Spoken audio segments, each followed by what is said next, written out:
Hi guys, welcome to the Welfare and Sport podcast.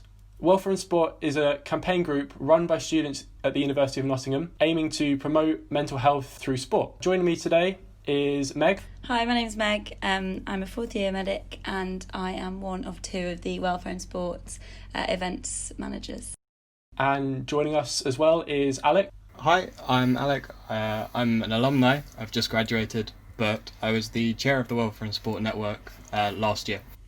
All right, nice to have you both on. All three of us are getting involved in Movember, so we thought we'd do a kind of Movember podcast and talk about what we're doing, what we can do to get involved, that kind of stuff. So, Alec, what are you doing to get involved in Movember? Last year, I grew the worst mustache. It was truly gross, so I've decided to one-up myself, and this year I'm going for a full goatee, which I think at the end of the month is going to become a set of even worse handlebars. But I'm doing this alongside the guys you had on last week, Dom, Will and Harry. I'm getting involved with them, the people over at the UON Disability Sport side of things, and eventually I think I'll be running a mustache shape, which is their little side project. Maybe we could talk about a bit later.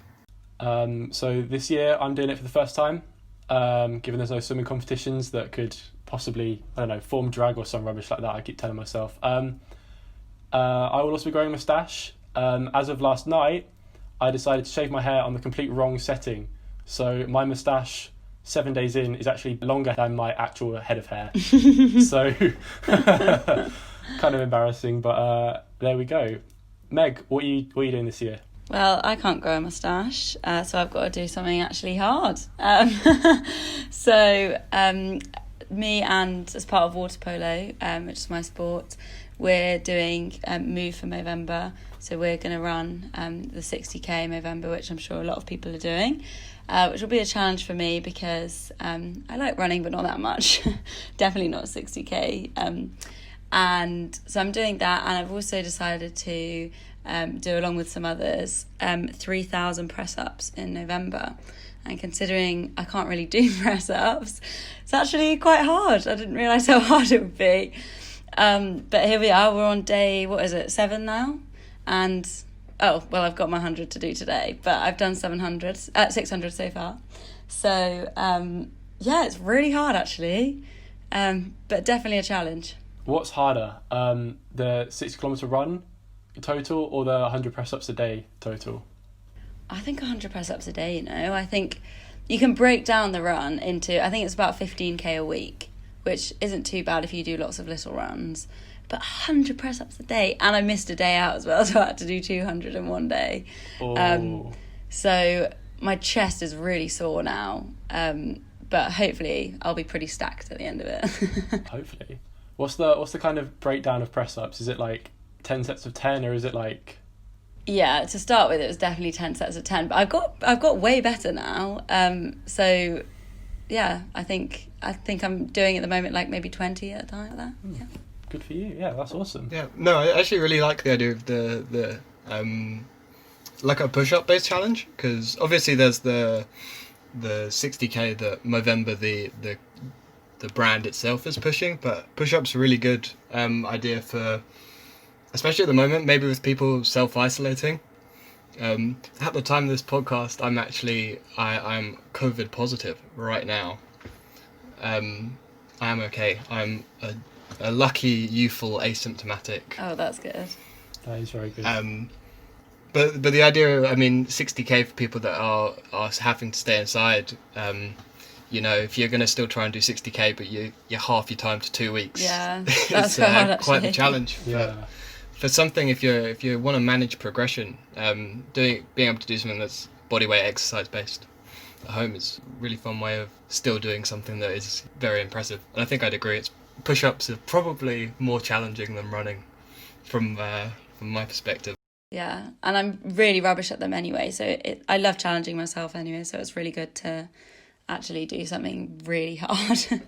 It's also like when you think about like a kilometre a day, is it about 2 kilometres a day? Yeah. Yeah, that's kind of like to the shops and back, but yeah. I was watching Alec's screen just then, and it was like, I'm doing 100 press-ups a day, and his eyebrows went straight up. Like, whoa, that's a lot. And I think the same, where it's like 100 press-ups a day every day for a month is like a lot of press-ups. Like, you hear a lot of these like gym bros like, I did 100 press-ups today, but like that's not every day for an entire month. Yeah. I was just about to make a point of being like, you're doing 100 push-ups a day, and I think I'm at the moment watching a Star Wars film a day. Yes. But I've got a friend who's a personal trainer, and he's doing not even for Movember, just because he's just a bit insane, is doing a 400 a day push-up challenge. Oh my god. He's maybe the most shredded guy I know, but he was watching Lord of the Rings whilst doing them for motivation. And so it's thinking maybe a Star Wars style, just for the music. Every time a stormtrooper misses, you got to do a press up. I think that's more than 400 a day. Yeah. That's really cool. What is like Movember about to you guys? And we'll discuss what it actually is about in a second or two, but kind of what is it to you guys? I'm quite on board with any excuse to do something to, raise money for worthy causes.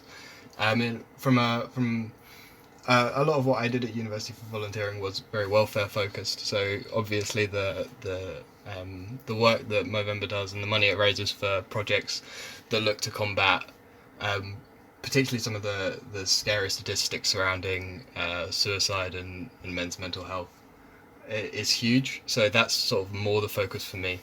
But obviously I don't want to take away from the huge work they do for testicular and prostate cancer. I mean, I got involved in a lot of men-specific projects, especially doing the men's health active stuff. A lot of the projects that I've been involved with would sort of directly benefit from what Movember does. Yeah, I think I agree with you there, Alec. I think for me it's really important about the mental health side of things. It's great how much money they raise and stuff, but I actually think it's just as good doing something that gets people out and gets people working together and doing things. I mean, with COVID, it's a bit different, but just to do something as part of a team, like I'm doing it with water polo and stuff, and getting everybody out and everybody running and kind of little competitions within things like that. I think that's really good for mental health. I would say it's probably more important, the kind of team aspect this year, because if you can, as we said on I think episode 1 of the podcast, like if you can hold people accountable for charity events or just keeping each other fit and healthy, if you can say, oh, I've done my press ups or I've done my run today, that team aspect of it can be really important for keeping people in the loop and keeping people motivated. For me, it's just something I've always wanted to do. I've had a couple of mental health issues, I guess, in the past, and kind of being able to give back to the community in general, Yeah. Once you've done it yourself, it's nice to be able to say, actually, you know what, I know that personally I've benefited, and the chances are there are people who maybe haven't or are currently going through or will maybe go through it in the future, and what support's there. It's nice to contribute to growing the support that's there for others. It's if you're in a position to do good things and to help out, if you're not in a position, then that there are going to be a whole bunch of other people who are helping out and are there to be a community around you. What Movember does is fantastic for a number of reasons, and I think on the welfare side, I think a lot of what you can do and a lot of what Movember does is it's about funding smaller projects, and I think the more projects that sort of get a tracking and can get set up. I mean, from what Welfare and Sport does, a lot of it's about signposting, and the more projects there are, the more directions you can point people in for looking for help, and the more likely you are to find something that a specific individual is to stick with. Everyone's different, and the way people need to be helped varies person to person. So the more projects there are, the more likely someone is to find the right project to help them. I'm actually just looking at the Movember website, where they have the top 10 men's health projects that your donations are funded. So I've got things like Forward Momentum, which is increasing diversity in research and resources for men with prostate cancer. Social Connections Change, which is an investment in emerging mental health programs. So they've donated a bunch of money to that. We've also teamed up with our friends at the Distinguished Gentleman's Ride to launch 1.15 million Australian dollars in ideas specifically for motorcycle riders. Who knew? We've got Movember Conversations, which is an online tool to help you have tough conversations with men. So obviously that's quite important, especially at the moment, because we all need a tough conversation sometimes to have, especially if you're in like isolation or lockdown. You know, that kind of social aspect might help a lot. So it's not just the normal like not run of the mill, but like charities you've heard of. There are a lot of different mental health and prostate and testicular cancer charities that are being donated to through Movember. I guess that's the thing. I mean, all of us are sort of sitting here as part of our association to a welfare campaign. So obviously we all sort of come from that's what we know about, I guess, and that's sort of what our perspective on it is. But I think, like I said before, that it's definitely not to understate the work that they do with the cancer charities. That's absolutely huge. So Meg, what's it like in water polo? Like doing it with the team? It's really good. I mean, water polo, we love water polo, don't we, as welfare and sport. We're a great club to promote welfare and stuff. But, you know, our coaches have been great giving us, in lockdown we did these COVID games where our coaches would send us workouts and stuff to do, and there's a leaderboard. And then just now we've gone into lockdown again, and it's so gutting that we can't train anymore. But, you know, now we've got the second round of the COVID games, so that's fun. And then we're also all doing this, and we've got a Strava page that loads of us are on, so we can all see each other's progress and stuff, which is really good.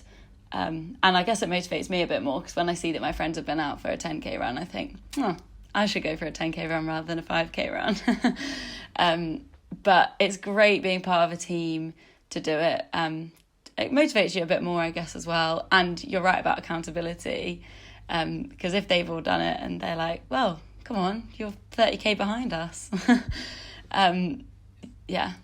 Probably a lot easier to like keep track of it on Strava, something like Strava. Yeah. With that group kind of thing. Like if you're at the moment, if you're doing a Movember, we were just doing a moustache, like it's easy to just, it's itchy, cheat, scrub it off, and then wait a few days and you feel like, no, it grows really slowly. But like if you can, you know, I know some teams are taking a photo every day, like as we mentioned, Eloise is taking a photo every day of her face and being like, look at my stash today. And if you're on Strava, you can keep people accountable and be like, we can see your progress, like kind of get on with it kind of thing. Or even just like you're doing a really good job, like that was a banging run on Tuesday kind of thing. I've actually started a like private Instagram for my to keep me accountable for my press ups as well. So that is quite funny for my friends, I guess, to see me. I film a couple of the press ups. I'm not going to film all 100, obviously. How boring! But I filmed me doing a few of them at the start of each set.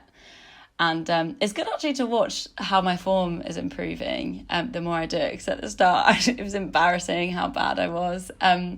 But yeah, it's good to do something like that as well. I know that's not for everyone, but yeah, it's nice to kind of show.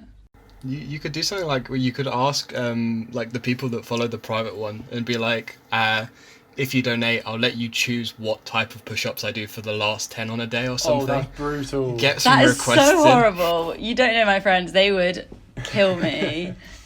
But would they contribute to your total, make some money? Yeah, definitely. For 10 Hindu push-ups or 10 dive bomber press-ups. Oh, that'd be awful. Especially for the last 10, that would be hideous. Yeah, the last 10 are hard enough. Maybe the first 10. But actually, that's a good idea, considering that they're, the better I'm getting at them, the easier it is to do the 100. Maybe I'll need some kind of variety as the spice of life, Maybe I should get them to donate. That would be a good idea, actually. Thanks, Alec. Be like bullying, though. It would be like, I'll give you 20 quid and you've got to do all of them, one-arm press-ups. Yeah. I'll be like, well, that wasn't the deal. Yeah. What actually are the men's health statistics surrounding Movember? Movember, by 2030, they're committed to reducing the number of men dying prematurely by 25% halving the number of deaths from prostate cancer and testicular cancer, and reducing men's suicide numbers by 25%. Wow. I just saw the website that people are getting involved in 84-kilometre challenges to represent the 84 men lost to suicide every week in the UK.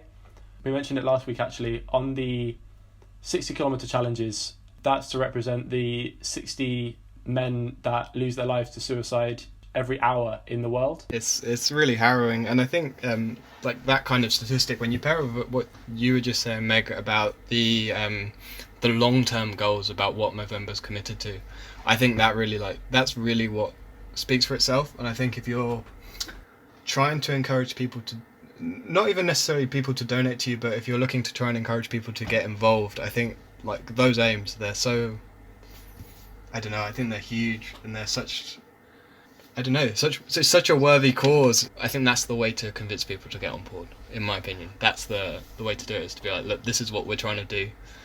Come and get on board. We were certainly all convinced, obviously, because we're all doing it, and Meg's putting herself through 100 push-ups a day because of it. So it's clearly something that we've all kind of engaged with and think other people can engage with. Absolutely.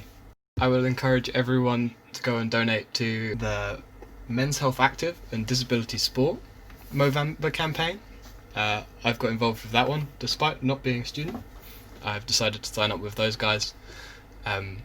And just generally check out what they're doing. They also have a challenge that we kind of half mentioned earlier that involves going on a run using a GPS tracker in the shape of a mustache. Just to echo what you were saying before, Dom, about this year it being really important. I think it's really important this year because I'm just reading a paper now that's been published by the BMJ, which says that suicidal thoughts increased in young people during lockdown, during COVID-19. And it's all of these statistics about, increases in reports of sleep problems, eating disorders, self-harm and suicidal thoughts in under 18-year-olds. And I think if all of that's happening now, it's so prevalent and it's such an important issue. And it's great that we can kind of tackle that twofold. Number one, by raising money for the charities that will help these people and the services that will help. And also for getting people out, getting people moving to kind of combat that. Yeah, and especially as we say, like with coronavirus and lockdowns and not being able to go to your own lectures and everything being on Microsoft Teams, like it's especially important that you are looking after yourself, or like doing things to contribute to other people, making sure that they can look after themselves, because otherwise, like, you kind of have to stay in your room or your house, your mental health might suffer. And as a result of that, like getting involved in and contributing to things like Movember or getting involved with a team, that could be huge for you just keeping yourself positive, keeping yourself happy. And I guess there's also an element of, I mean, because you were saying that the statistics you were just talking about were all specifically about young people, and I mean, I guess the people most engaged with young people are us, other young people, and it is really nice, like seeing how many people do get involved and seeing people on social media and things that are sort of actively promoting things. It is really encouraging just to know that people do care specifically about these issues. And I mean, I think the people that are best able to spread that message among young people are, like I said, other young people. It also says, on the counter of that symptoms of, during lockdown, the symptoms of anxiety, levels of defeat and feelings of entrapment decreased rather than increased. But I think that just shows you that people suffer no matter what's going on in the world. You get locked, you're in lockdown, and then your anxiety might ease a bit, but then suddenly you come back into this strange new world where we're social distancing and weird stuff's going on, and then anxiety levels I bet have soared since then.